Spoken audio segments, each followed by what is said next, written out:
में वो अपनी प्राण त्याग देता है। तुम तो मेरे सम्मुख खड़े हुए हो, केवल मैं तुम्हारे इसमें तुम्हारे माता पिता का कोई दोष नहीं। अगर तुम्हें मैं मार दूंगा तो उसमें तुम्हारे माता पिता का कोई दोष नहीं, बशर्ते तुम इतना बोल रहे हो। अब तक मैं तुम्हें मार देता, लेकिन तुम्हारे माता पिता के बारे में सोच रहा हूँ, इसलिए अभी तो तुम्हारा वध मैं नहीं कर रहा हूँ। अन्यथा मेरे फरसे का घोर, मेरे फरसे का तेज इतना है कि गर्भ में पलने वाला बच्चा अगर उसे महसूस कर ले तो गर्भ में ही वो अपने प्राण त्याग देता है। आगे कह रहे हैं लक्ष्मण जी, बिहस लखन बोले मृदुबानी, हंस करके लक्ष्मण जी मृदु मतलब मीठे वचनों में बोल रहे हैं। अहो मुनीस महाभटमानी, हे मुनि, महा मतलब होता महान, भट मतलब होता योद्धा। हे मुनि, आप अपने आप को महान योद्धा मान रहे हो। बिहस लखन बोले मृदुबानी, लक्ष्मण जी हंस करके मीठे वचनों में बोल रहे हैं कि हे मुनि, आप अपने आप को महान योद्धा मान रहे हो। पुनि पुनि मोहि दिखाओ कुठारू, बार बार, पुनि पुनि मतलब बार बार, कुठारू मतलब फरसा, आप बार बार मुझे अपना फरसा दिखा रहे हैं। चाहत उड़ामन फूंक पहाड़ू, फूंक मतलब फूंक मार के, पहाड़ू मतलब होता पर्वत। आप चाह रहे हो कि एक फूंक मारकर पूरा का पूरा पहाड़ उड़ा दे, लेकिन पहाड़ फूंक से नहीं उड़ा करते, पहाड़ कर्मों से उड़ा करते हैं। यहाँ कुम्हड़ बतिया कौनाही, जे तर्जनी देखी मर जाही। आप बार बार अपनी तर्जनी उंगली दिखा रहे हैं, और मैं पांचों उंगलियों के हिंदी में नाम बताना चाह रहा हूँ। अनिष्ठा, तर्जनी, मध्यमा, अनामिका, कनिष्ठा। लक्ष्मण जी बोल रहे हैं, यहाँ कुम्हड़ बतिया कौनाही, कोहड़े का बतिया यहाँ कोई नहीं है कि बार बार आप तर्जनी उंगली दिखा करके उन्हें डरा रहे हैं कि तर्जनी उंगली देख करके वो मर जाए। देख कुठार सरासर बाना, आप बार बार अपना कुठार दिखाकर अनर्गल बातें कर रहे हैं। मैं कछु कहाँ सहित अभिमाना, उसके ऊपर अगर मैं कुछ कह रहा हूँ तो आपको ऐसा प्रतीत होगा कि मैं अभिमान के साथ बोल रहा हूँ। भृगुसुत समझ जनेऊ विलोकी, आप भृगुवंशी हैं, भृगुवंशी हैं, और मैं आपको भृगुवंशी समझ रहा हूँ, और आपके अंग में मैं जनेऊ देख रहा हूँ, अर्थात मैं आपको ब्राह्मण समझ रहा हूँ। इसलिए जो कछु कहां सहम ऋषियों, आपको पहली बात तो मैं भृगुवंशी समझ रहा हूँ, दूसरा आपके अंग में मैंने जनेऊ देखा है, इसलिए आप ब्राह्मण हैं। इसलिए जो भी कुछ आप बोल रहे हैं, हम अपने गुस्से को काबू पाकर, गुस्से पर काबू पाकर उस चीज को सहन कर रहे हैं। सुर महिसुर हरिजन अरुगाई, हमरे कुल इन पर न सुराई। अब लक्ष्मण जी अपने कुल की विशेषता बताते हुए कह रहे हैं, सुर, महिसुर, हरिजन, अरुगाई। सुर मतलब होता देवता, महिसुर मतलब होता ब्राह्मण, हरिजन, हरिजन मतलब होता है सामान्य जन, अरुगाई और गाय।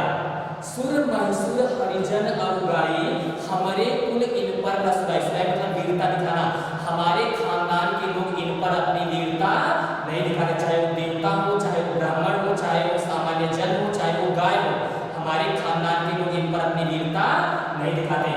बधे पाप अपकीरत हारे, अगर इन्हें बंध देते हैं, अगर इनका वध कर देते हैं तो पाप चढ़ता है, अगर इनसे हार जाते हैं तो हमारा अपयश होता है।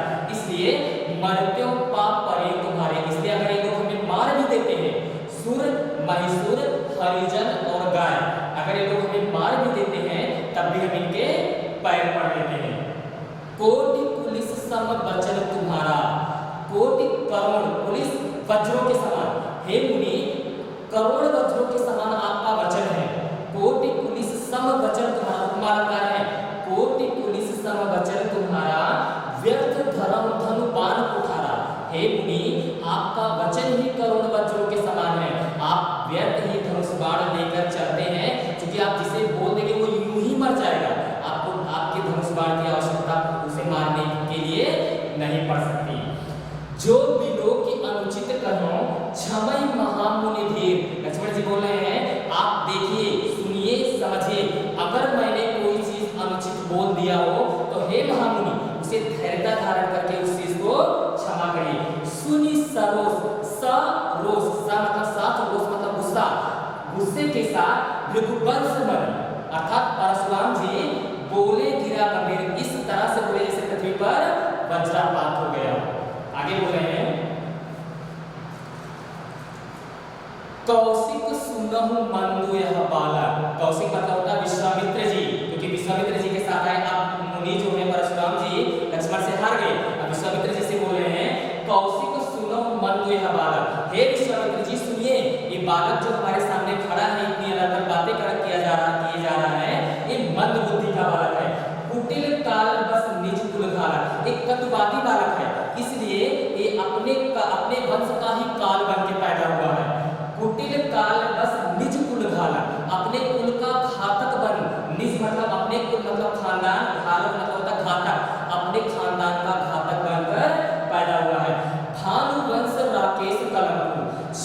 भानुवंश मतलब होता है सूर्यवंश। सूर्यवंश में पैदा तो हुआ है लेकिन इसके ऊपर चंद्रमा रूपी कलंक है। भानुवंश में पैदा तो हुआ है लेकिन इसके ऊपर चंद्रमा रूपी कलंक है। निपट निरंकुश अवध असंभु। निपट मतलब होता है बिल्कुल, निरंकुश मतलब होता है उद्दंड, अवध मतलब होता है मूर्ख, असंभु मतलब होता है निडर। ये बालक बिल्कुल उद्दंड, मूर्ख और निडर बालक है। हे विश्वामित्र जी सुनिए, ये बालक जो है बिल्कुल उद्दंड, मूर्ख और निडर बालक है। काल कवन हुई है क्षणमाही, एक ही क्षण में अभी काल के वश में हो जाएगा। कहो पुकार खोरे मोहिनाई, खोर मतलब होता है दोस्त। सभी सारी जनता पुकार एक साथ है, इसमें कोई मेरा दोस्त नहीं होगा। अगर मैं इस बालक का वध कर देता हूं तो इसमें मेरा कोई दोस्त नहीं होगा। तुम हटकहु जो चाहो उबारा। हे विश्वामित्र जी, अगर आप चाहें तो हटकहु मतलब मना कर दीजिए, इसे मना कर दीजिए और इसे उबार सकते हैं। कहीं प्रताप बल रोष हमारा, इससे हमारे प्रताप, हमारे यश और रोष मतलब गुस्सा, हमारे गुस्से के बारे में इसे बताइए, तब जाकर के शांत हो सकता है, नहीं शांत नहीं हो रहा और अभी ये मार दिया जाएगा। लखन कहो मुनि सुजस तुम्हारा। फिर लक्ष्मण जी बोलिए, लक्ष्मण जी बोल रहे हैं, हे मुनि, आपका सुयश, आपका अच्छा कार्य को नहीं, तुम्हें अच्छा को बर नहीं पा रहा। अच्छा तो मतलब रहते हुए, वर्णन मतलब वर्णन, आपके रहते हुए उसका वर्णन और कोई नहीं कर सकता। अपने मुंह तुम अपनी करनी। हे मुनि, आप अपने मुख से अपने कार्यों का वर्णन बार अनेक भांति बहुवर्णी, तरह तरह से अनेक बार आप उसका वर्णन कर चुके हैं, बार बार तरह तरह से आप उसका वर्णन कर चुके हैं। नहीं संतोष तो पुनः कुछ कहूं। अगर अभी भी आपको नहीं संतोष हुआ है तो दोबारा कुछ कह दीजिए, पूरी मतलब दोबारा भी कुछ कह दीजिए। जल इस रोक दूसरा दुख सहूं, मैं अपने गुस्से को रोक कर असहनीय पीड़ा, दूसरा दुख असहनीय पीड़ा सहन कर जाऊंगा। क्योंकि आप बार बार इस चीज का बखान कर रहे हैं, अब मुझे अत्यधिक पीड़ा हो रही है। तो वीर व्रति तुम धीर अछोभा, आप वीरता के व्रत का पालन करने वाले, अछोभा मतलब शांत रहने वाले, गाली देत न पावो शोभा। लेकिन इस तरह से आप अपने मुख से अपना वर्णन बार बार कर रहे हैं, ऐसा प्रतीत हो रहा है कि आप गाली दे रहे हैं, लेकिन आपके मुख से गाली शोभा नहीं दे रही है।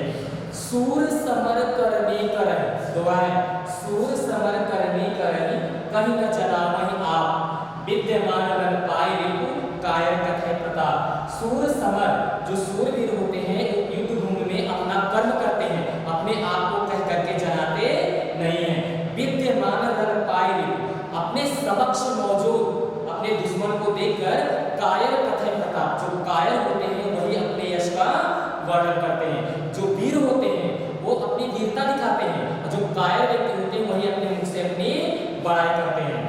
तुम तो काल हाथ जल लावा, लक्ष्मण जी बोले परशुराम जी से कि आप तो काल को इस तरह से बुला रहे हैं, बार बार मुंह लाग बुलावा। ऐसा प्रतीत होता है कि काल यही कहीं है, अभी आपके बुलाने से वो दौड़ता हुआ चला आएगा। सुनत लखन के वचन कठोरा, लक्ष्मण के कठोर वचनों को के सुनते ही परस सुधार धर्म कर बोरा। परशुराम जी अपने फरसे को अपने हाथ में सुधार कर रख लिया लक्ष्मण को मारने के लिए। अब जन देहि दोष मोहिलाओ, अब चाहे जितना दोष मेरे शरीर पर क्यों न लग जाए, कटवादी बालक वध जोगु, क्योंकि जो कड़वा बोलने वाला बालक है ये वध के योग्य है।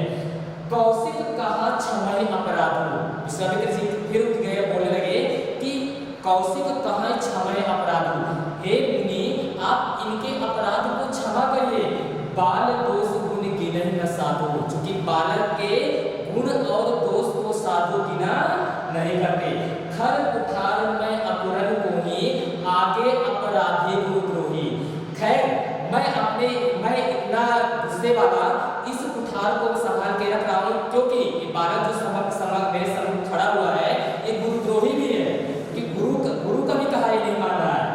उत्तर दे छोड़े बिनु मारे, मैं इसे इतना उत्तर दे रहा, इसे बिना मारे में छोड़ रहा हूँ। केवल कौशिक शील तुम्हारे, शील मतलब होता है दया। हे विश्वामित्र जी, केवल आपकी दया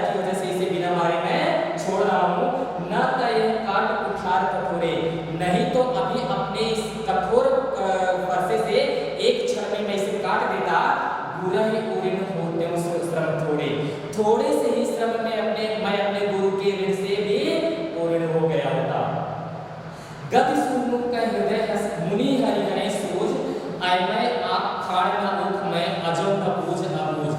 गतिसु गाधि के पुत्र अर्थात विश्वामित्र जी, गाधिसु का हृदय हस, गाधिसु अर्थात विश्वामित्र जी अपने हृदय में मुस्कुराते हुए कह रहे हैं मुनि हरि हरे सोज। आज इस मुनि को चूंकि एक सहस्त्रबाहु को इन्होंने मार दिया है तो आज इन्हें हर तरफ हरा ही हरा दिखाई दे रहा है कि सभी लोग सहस्त्रबाहु के समान होंगे, सबको मैं मार दूंगा। आय मैं खाड़ न ओख में, आय मैं मतलब होता लोहे से बनी हुई खाड़, जो दोनों बालक हैं एक